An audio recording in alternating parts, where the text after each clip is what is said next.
Čau! Mēs tikko noslēdzām 2 dienu facilitātoru skolas mācības par kopredzes prasmēm līderiem.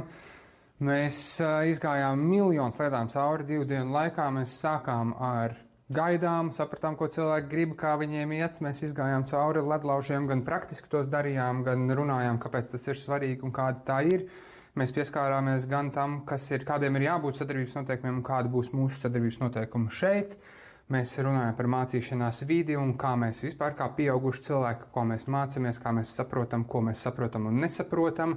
Pat cik dalībniekiem bija arī izsūtīti video materiāli, ko mēs esam nofilmējuši par to, kas ir facilitēšana, kā tas strādā. Mums bija refleksija par to, ko mēs par to iemācījāmies, uzzinājām, ar kādiem sapulču pūķiem mēs cīnāmies, kas ir facilitātoru lomas dažādas un kas nav.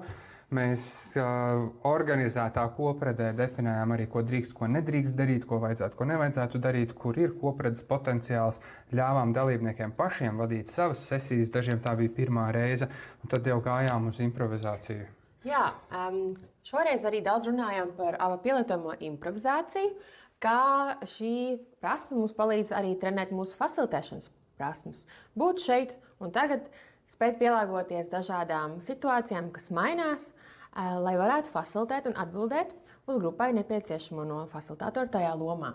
Mēs spēlējām vairākas spēles, jā, un kā pamatu improvizācijai, spējām arī pieņemt kļūdas un tās svinēt katru reizi kliedzot un aplaudējot. Plaukšķinājām, iepazinām viens otru, kustējāmies, jo mēs esam dzīvi cilvēki dzīvos ķermeņos, un tas mums arī palīdz arī menedžēt stresu, kad runājam publikas priekšā. Un tad jau pēc tam arī mēs virzījāmies uz facilitēšanas tehnikām, un visvairāk arī to mums iepazīstināja ar dubulto dimantu, un sagatavojāmies arī tam, kā mēs strādāsim, kā strādā facilitātors, ar ko sākt, lai gatavotos tālāk jau checklistam, kam ir jāiziet cauri, lai zinātu, vai facilitēšana ir īstā tehnika pasākumam, un tad varētu arī domāt, kur mēs vēlamies nonākt, ko vēlamies sasniegt, lai saprastu, kādas metodas tad būtu vislabāk atbilstošās.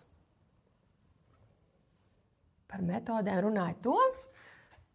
Jā, un tad jau mēs sākām runāt par metodēm, jo metodas ir kaut kas tāds, ko mēs varam izmantot dažādās situācijās.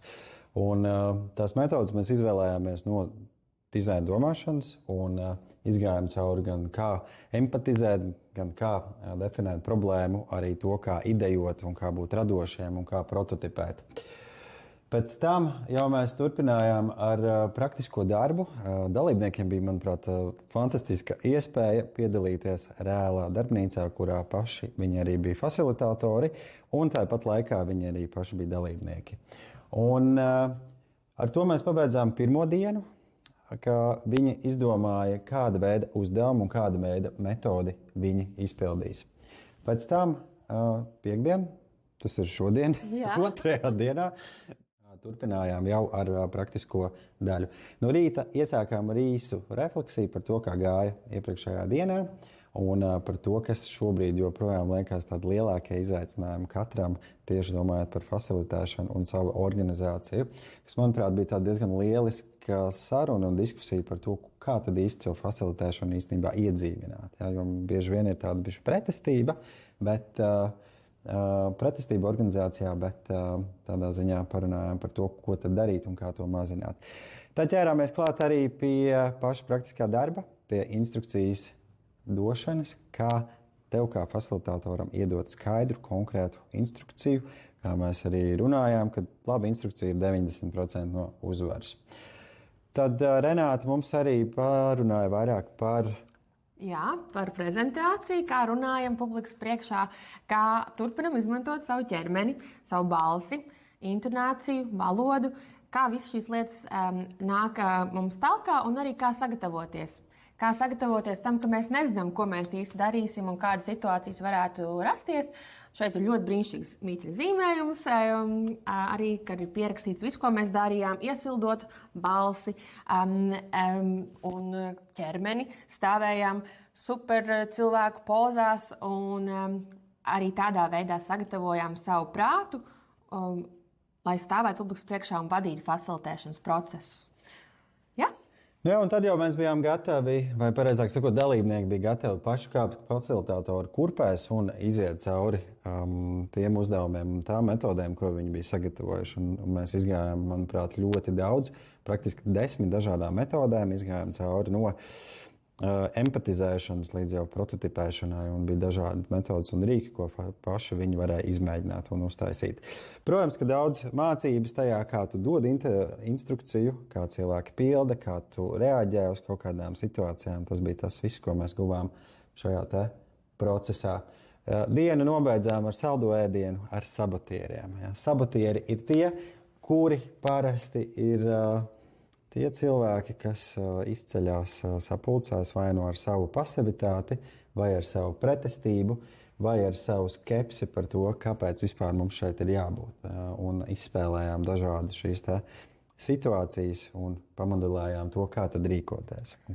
Jā, un ļoti interesanti bija redzēt, ka mūsu grupa ir lieliski improvizatori. Varbūt tā materiāla ietekmē, ko mēs aplūkojām, viņi ļoti labi iejutās sabotieru lomās, varbūt arī no pieredzes un radīja situācijas, kuras tiešām bija izaicinošas tiem facilitatoriem, bet arī deva iespēju ļoti daudz no tā mācīties.